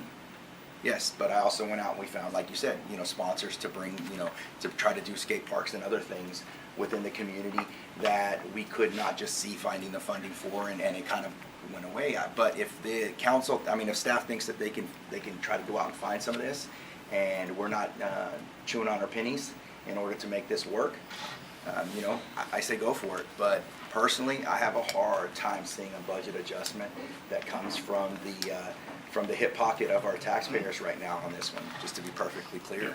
And So- to be clear, we weren't asking for that also. Okay. Yeah. Okay. We were looking originally, when this got put on here, we were toying with the idea of maybe possibly could it come from the hot funds, and that's what got this kind of on the agenda already. And also that, you know, I think there's 22 cities that are going to get funded, I think is what they said. And so, but looking for outside sources to be able to get that done.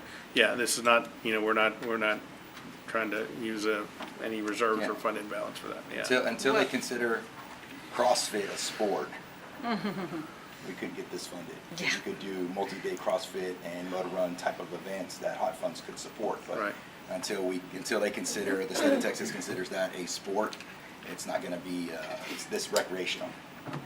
Well, Council, I think that my concern would be, you know, I always try to look like 5 or 10 years down the road, and, you know, the maintenance cost on this, we're still going to have to put that on the budget in 2 years from now, you know, after the warranty's over. like Mr. Molina said, the wear and tear with the sun and all that, we would have to invest in some kind of cover or, things like that.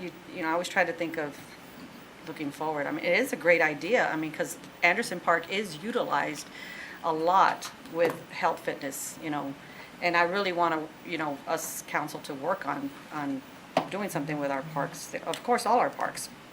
But that would be my biggest concern, is looking down the road with the cost. I'd like to get some kind of information from the developers of the product on their historical life and the life. And again, like Councilman Burke said, as much as we love our community and as much as we love putting stuff in our parks, we do have a huge issue in Alice, Texas, of people not caring for stuff that the city puts out for them to use, and not caring to the extent where they go out of their way to damage things. I'd like to see how sturdy this stuff is. There's just a lot behind it, because even when a contractor goes out and they build the streets and put in the sewage lines and put in the water lines for new development, they turn it over. They're not giving us an asset. They're handing us a liability in the future. So this is the same type of thing that we just need to look at what we're actually going to be handed in the future that could be handed off to future councils and future staff members. So I think it's just something to look at. And do you have a deadline on this grant application? I mean, do you have to The submit it? sooner the better, because they said it's first come, first served, so. Do they have Okay. do they have a smaller version, like a 25 by 25? No. Yeah, 8 by 8. No. Do they have any Make it fit, used, no? do they have any used equipment? No, I think Any repos? a whole slab on a trailer. No, I think that council, I don't have a problem with them going out and applying for this non-binding grant if we happen to get it, and we happen to have people who are willing to throw down checks in order to be out there as part of this and partner with the city, which we'd love to see more Of course. businesses doing that. I know that we're in a different world than we were even 10 years ago, and people could just write a check, any business could just write a check and help pay for stuff like this. But anybody that we can get to partner with us would be grateful, and I don't have a problem with staff moving forward on this. And when you think about the ordinance of the park board, this was type of thing that would be good for them to review, to give us ideas and recommendations on if it were operational. But beside that, I'm wondering, the video, could it be placed, are you authorized to put it on our channel so we could get public input on what the public thinks about the idea? I'm just, would they utilize it? Do they think it's? I don't know. I'm pretty sure it's on Yeah. YouTube, so I'm Yeah, sure it's. yeah, no, that could be Yeah. put on our We can channel, share it. yeah, You sure. can share it to Facebook or whatever, and get the thoughts and ideas of the citizens. We're not taking comments on Facebook. Oh, That's that's right. That's right. But how about on our own city site? No, the city, there's no It's, comments. You get the Facebook laws. Okay. Okay, so, I would prefer I, to see the donors before I approve this. well, I'm just, if well, there's really, I'm sorry, I there's didn't mean to no interrupt no you. obligation. Yeah. I mean, we're not committed Right. to do this, and our city manager has said he would bring this back to us. We have if we were. something viable that's gonna, it's definitely gonna come back, but. And- plus, Some donors are sponsorship. more willing to hear you out when you say, look, we're, Blue Cross Blue Shield is involved in this too, and we're applying for a grant that could take care of a quarter to, 30% of it or whatever. They're more likely to say, okay, I can get involved in that than saying, hey, we're trying to fund a full $200,000 project. I think I say that this- to Mr. Burke about not necessarily applying for the grant maybe and holding off, but I think that you can get more, you can get your foot in the door a little bit more if they think that there's other big players. I just think it's a positive thing, especially with our community battling obesity, diabetes. This is excellent. It's an avenue to offer our community to get active, and even children, teenagers out there they love exercise and this would be something beneficial to our community. So, and I think think it would be great if council would just consider this. There's no obligation at this point, so. I do have one more thing. Would this be something that would be regulated like the pavilion? If somebody needs to, if they want to have an event, we'd have to rent it out or check it out? Because right now at the pavilion, if they want to do the thing, don't they have to get a permit or, like a run? And they're gonna set it. They reserve it. They reserve it. Reserve it, So yeah. this would have to be regulated like that. It'd be up to you guys if you wanted to do that. Because if gyms want to have competitions and stuff like that, and there's a lot of kids out there playing, we got to be able to regulate the I'm use sure of we it. could come up with some sort of Well, that's something else to thing in the consider Parks too and when Rec we move forward. Further down the department road. later on, Yeah, yeah. okay. All right. No further discussion or comments, council? No, thank you. Okay. At this time, I will entertain a motion. Mayor, I make a motion to authorize the city manager to apply for a $50,000 grant through National Fitness Campaign to construct an outdoor fitness court at the Anderson Park and make budget amendments. Stop right there. Oh, I'm sorry. Yes. Take that back. Anderson Park, period. Anderson Park, period. I will Okay, second. okay. Thank you. Sorry, I'll just get ready. Yeah. Reading. Okay, so we I want have this a, to get done already. I'm just kidding. so we have a first and a second. Mhm. Okay, all in favor, say aye. Aye. Okay. All opposed, same sign. Okay, motion passes. Thank you, council. Thank you, Mr. Pereira.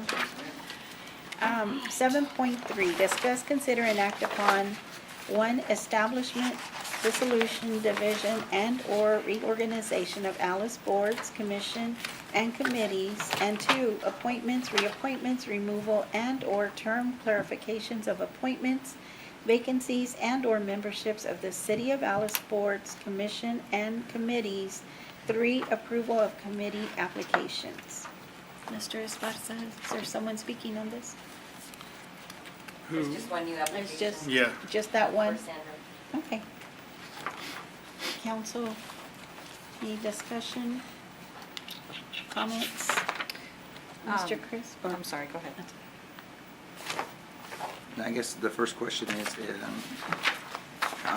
is this person actually within the city limits or outside city limits? Because that dictates some of our, what boards We've are already available. approved her, Mr. Chris, with the building and standards. Okay. And now she's asking about the Keep Alice Beautiful Commission, is that correct? That is correct? And I believe in the packet, we have a list of all the boards and, I'll come back to me, please. Okay, Mr. Bonino, No, I have no questions. Mr. Burke? No. Mrs. Bowen? I just want to mention that the list that's in here will tell us whether there's vacancies and stuff like that, so it's pretty, thank you, Nellie and Odie, for putting that together. Appreciate it. So, I'm assuming she's going to Keep Alice Beautiful Commission? She wants Yes, to be on that That's where committee, she's, yes. okay. uh-huh. So she's And already on the other there's one. 3 vacancies in that part. Okay, sounds good. Thank you. What? She's the secretary.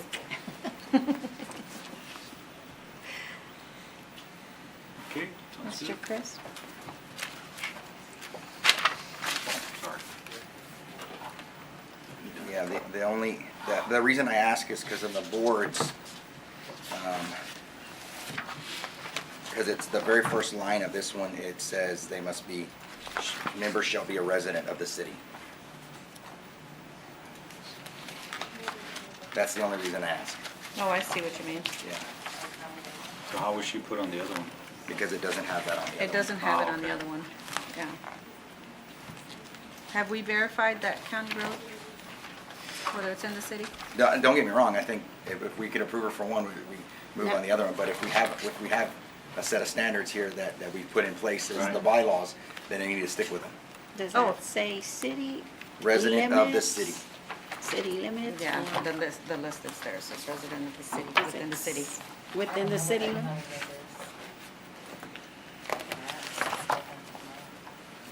No, it's way up there. It's halfway to Orange Grove. She works within the city. but Yeah, she works at- it she works at doesn't state ISD. that in Whichever the, sides, that's fine. you know, it doesn't say or work within the city. So why We'd have to doesn't, change why that. doesn't it say on the building standards?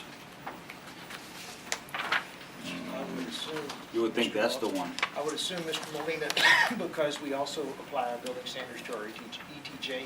Okay, We have people that live in. our that makes ETJ sense. that might- There it is.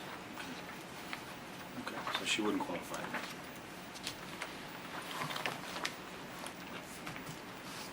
Sadly, I hate to be the stickler, and I know that No, that's right. these are I great mean, people that I mean- apply for these, and they're going above and out of their way.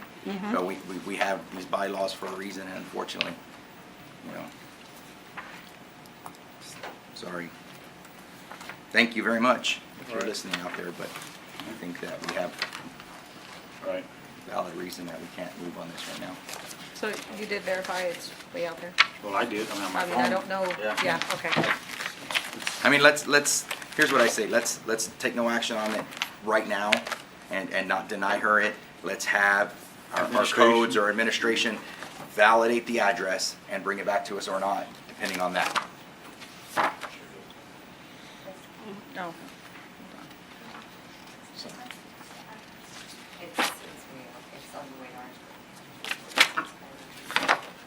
We'll just find out right now. Yeah, sure. Well, if it's County Road 3 something or other, they're outside the city Orange limits. Grove Yeah, area? Pete, don't, Yeah. it's a precinct. 346 County Road, 324. Hey, calm down, Lola. Okay, thank you. Oh, yeah. Was that Siri? I know her. Yes. I always say Lola because of that movie RV. Oh, yes. With Robin Williams. Across 2044. Yeah, No, that's not necessary. Yeah. Mr. Okay, I see. yeah. All right.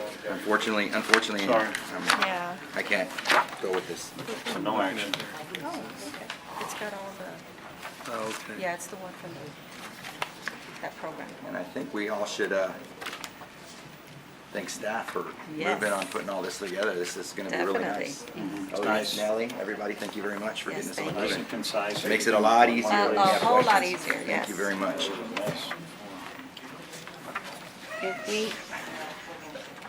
If I may just ask council, maybe if we can consider, I don't know if we can amend those or to allow some of the, I mean, depending on the committee, because I know there's kind of strict guidelines on certain things, but if there's someone volunteering, they work within the community or they live within the city, I mean, I could see that. We Like, can't do it today, but I can see if anybody wants to amend the bylaws and represent it. It might be something worth doing and looking at if they work within the city limits. And as long as they retain residency and employment within the city limits. I know we've had some great people from HEB and Walmart who've applied for things before that we had to say no to, the managers and this, that, and the other, and we know how much they do at HEB and Right, they Walmart do for the for our community. community, sure. So, I mean, it might be something, if somebody wants to look at it and do it, Yeah. it might be something worth looking at, but right now, we can't do anything, and personally, I understand where everybody's coming from, but, you know, keeping Alice beautiful, it needs to be the responsibility of the people who live in That Alice. actually live that here. actually live in Alice, Yeah. you know. okay. So at this time, we have no action for 7.3 agenda item.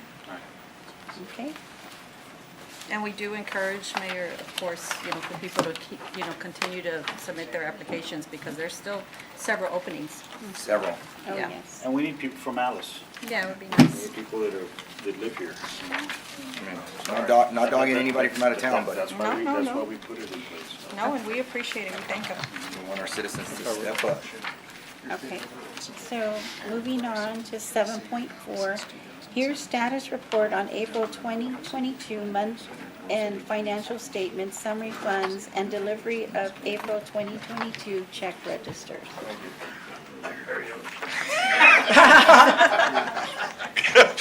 Good afternoon, Mayor. I Did you hear apologize. something? I'm on a time clock, I'm It being must be told. dinner so, time. there's- It must be dinner time. I apologize. Thank you. Financials for the 7th month ending April 30th, 2022. General fund revenues are $8,086,633. Property tax budget was $1,701,309, and year-to-date, we have received $2,672,154. Exhibit B, we have our M&O and INS 2022 of $3,862,059. And last year, we were just over 3.7 million, so we're roughly 117 above that target.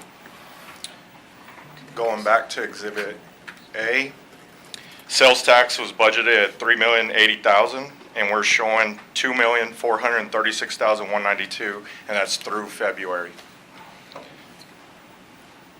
Exhibit C, we have sales tax budget versus actual, and this includes the month of March. March's collection was $606,910, so 167 above our target for the month, 167,000.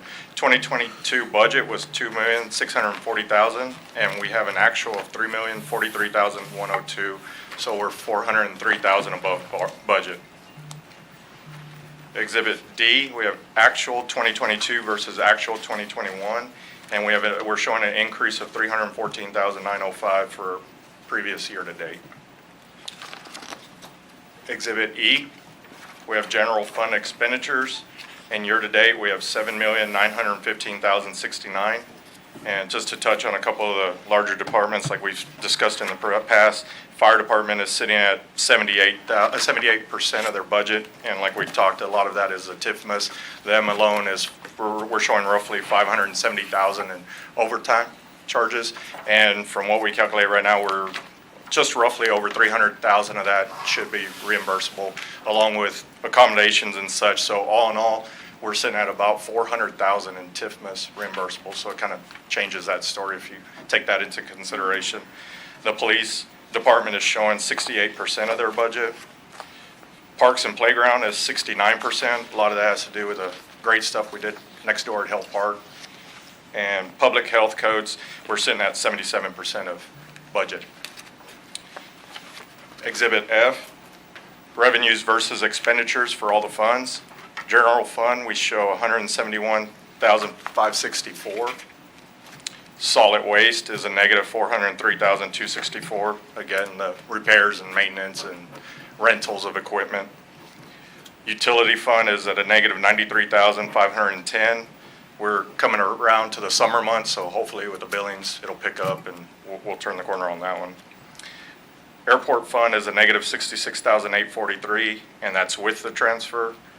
The golf course fund is 8,202 with the transfer. Hotel occupancy is at 72,497, and the multi-use complex is at a negative 85,996 with the transfer. And finally, our final slide, revenue over expenditures comparing 2021 versus 2022. The general fund was at 147,166 last year, and this year we're at the 171,564. Solid waste was at a negative 123,490, and now we're at a negative 403,264. Utility fund was at 369,867, and we're now sitting at a negative 93,510. And on that one, when we went back and we kind of dug into it, I think it had to do with the freeze because of all the leaks and that so forth. The customers were coming to us at a later date and telling us, hey, our bills are kind of outrageous, so we had to do adjustments. So prior year, we billed $500,000 more at this point last year, but again, that did get adjusted and go away. The airport fund was at 3,175, and now we're at a negative 66,843. The golf course fund was at 50,172, and now we're at 8,202. And the hotel occupancy was at 101,119, and now we're at 72,497. And the final one is a multi-use was at a negative 69,574, and now we're at a negative 85,996. Those would be our financials for the month of April, if you have any questions. Mr. Chris, any questions? No, ma'am. Mr. Molina? You're talking about the improvements to the health park? Yes. I just want to, I'll wait till it gets done. Okay. And it wasn't just that one, it was just highlighting. I mean, we did other things. No, I just wanted to let you know, like, the way y'all fixed up Health Park with the rocks and everything, it was really nice this past weekend. They had, they had their Cinco de Mayo celebration. Yeah. And all that area, I don't know if you heard or maybe they took pictures or not, but they had like every year they let the kids go out there and barbecue. They have like a pork chop contest or something. And it was really nice. They were all sitting on the stones, and it looked They really, really utilized it nice. a I was lot. surprised, Yeah. like, how many people were out there. Looked Yeah, really- it has come a looked long really way. I welcoming. appreciate it. Good job. Yeah, it was a good job. That's all I had. Thank you. Thank you. Mr. Burke? Mrs. Bowen? No, thank you. No? Yes, ma'am. No, I just wanted to ask you, on the solid waste, do you see that, how are we gonna bridge that? Honestly, as soon as we can get out of these rentals, and Mr. Guerra is looking into Oh. replacement equipment, I mean, he really That's is in a what's- bind right now. Y'all passed the capital improvement last year, and it's just, he cannot get The the parts truck. and He can't stuff get the we're truck, having he can't get, I mean, rentals is really taking a hit on us. Okay. He did mention, though, I believe today, that there's 2 coming in, but Yeah. it's kind of first come, first served. As soon as it's available, like, we have to jump on it been and try. tough. Yeah, Right. yes, ma'am. Okay. So that would be, I mean, that's really, On the utility funds, are you seeing anything like where we're seeing 90 days or more on the delinquencies? as far as improvement, No, just like what's, there are outstanding, and that's what, with the Cape Coast partnership, I'm trying to tackle. Right, yes. Anything over 4+, but the last 3 months, those are manageable. We're doing a good job of collections. It's the ones, because of when we put on hold cutoffs during COVID and everything else, we stopped disconnecting people. And so people, unfortunately, took advantage of that and really got out of hand, and we're trying to make that up. So yes, 4+ is, for myself, it's out of control, but we're working on it. I have another one, if you don't mind. sure. In regards to the utility fund, I know we transfer money out into the general fund to offset earnings. Is there any potential for, with, the hopes of the sales tax revenues and stuff exceeding what we're looking at, to kind of reduce that, to kind of go back? Yeah, to I kind of believe- go back, or hopefully, keep that number, From my at understanding, least not, from the at way least not budget growing is, excessively, but trying to give back to a fund that's already paying us. We transferred out. We can look at that, but we transfer out, and we have a formula. that- yeah, from my understanding in the past, right? Vanessa? Yeah. As far as interfund, like if utility fund is not doing what it should, can we not, we can do a lower, we reduce it, yeah. Because we're at $1 million. Well, even for $1.3 the million solid with waste. our Right, total right. budget. Yeah, so- Solid waste does, We do that at budget, Yes, right? I'm Yeah, advised we'll- right, we'll Okay. take that into consideration, so it's not a set number. Yeah, because, that number looks, horrible, but we also have to remember that there's millions of dollars that are sent, or $1 million+ that's sent into the general fund to assist just in general operations. So utility fund isn't necessarily dying the way Right. it looks. Right. Because it's still holding, up, the general. The utility fund isn't as bad as it looks because it's holding up the general when you receive it. So- Correct. And we make those adjustments Yes. later Okay, on. good. Yes, sir. That was it. well, thank you. I appreciate it. Thank y'all. Thank you. Thank you, Gabriel. Thank you. Vanessa, Thank you. appreciate it, guys. No, both y'all. And congratulations on your certificate. Yes. Well Keep them deserved. coming. Keep them coming. Yes. Well deserved, I think.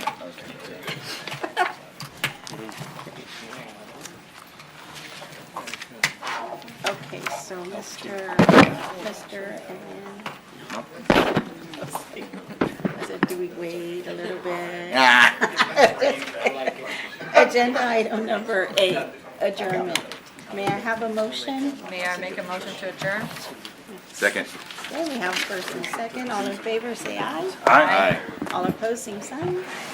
Meeting adjourned. It is 6:23 Thank you, p.m. staff. Thank you. Thanks, Mike. Thank y'all.